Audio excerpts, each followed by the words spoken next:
Hello mga kaanes! Welcome back to my YouTube channel kung saan ang saya at ang ganda lang. Nako! Matagal tayong hindi nakapag-upload mga kaanes dahil pinaabot ko pa ng 150,000 yung recent video ko. Well, salamat sa mga nanonood, sa mga hindi nanonood. Sinusumpa ko kayo. Char! Joke lang. Charot lang po. Okay, so for today's video mga kaanes, pag-uusapan natin ang mga tatlong words na to na nagsisimula sa letter A obviously.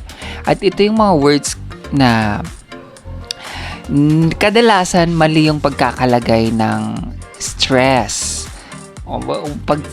Or syllable stress. Pag sinabi nating stress mga kaanes, hindi ito yung mga mga pinagdadaanan natin sa buhay or mga problema or mga pagsubok, ganyan. Hindi ganon. Ang stress in Filipino ay yung diin ng syllable. Okay. So, try natin yung first. Yan, try natin. Okay, paano nyo siya pronounce? Or saan nyo nilagay yung stress? Most probably, nilagay nyo siya sa second. Applicable. Diba? Apat, no? Nasa second. Applicable. But actually, that is incorrect. The correct stress should be on the first one. Okay? It should be applicable. Ay, taray mo na sis, taray mo na kaanes.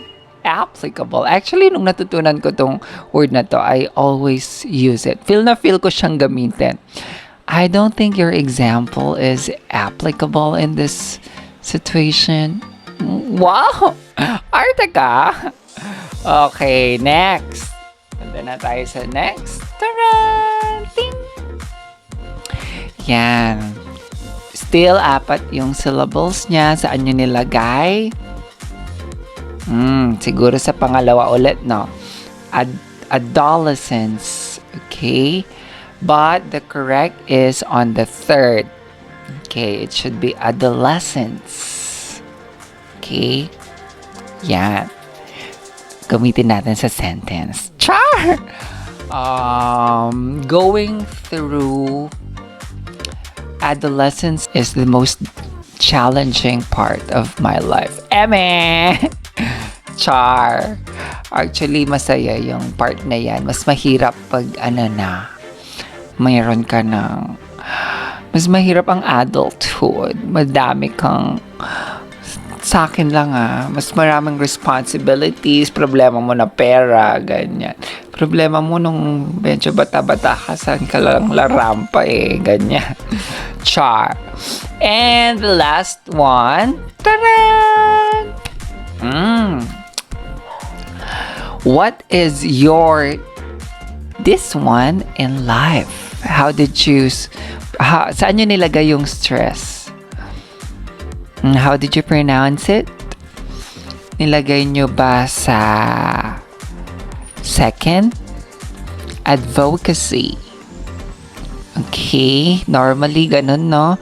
But no, that's not the correct way of pronouncing it. It should be advocacy. King lalaki yung boses natin doon mga kaanes. Hanggang ngayon. Char. Advocacy. Yan. What is your advocacy in life? Yan. Mga dapat pag sasali ka sa Miss Universe, pinaghahandaan mo yung mga ganyang pronunciation. Ganyan. My advocacy in life is blah blah blah.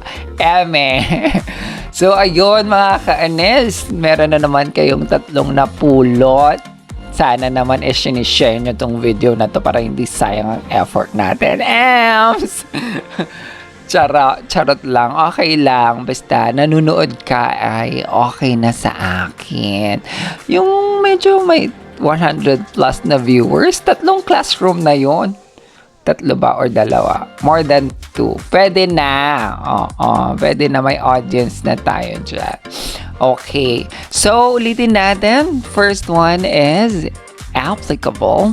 Next one is Sa third. Wag magkakamali. Okay, adolescence. And number 3 is advocacy. Ayan. So, sana ay marinig kita. Pwede kaya yon? Comment sa box. Tapos, gamitin yung words na yon or i-pronounce yung words na yon. Siguro sa Facebook ko na lang. Speaking of Facebook, please, ano ba yan? Bakit ako nabubulol?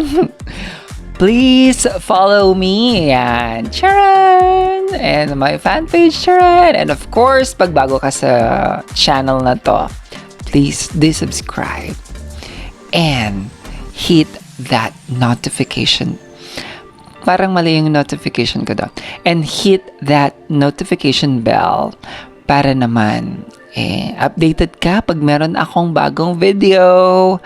Like and share. Thank you so much for watching. Bye mga ka-Anes. I miss you.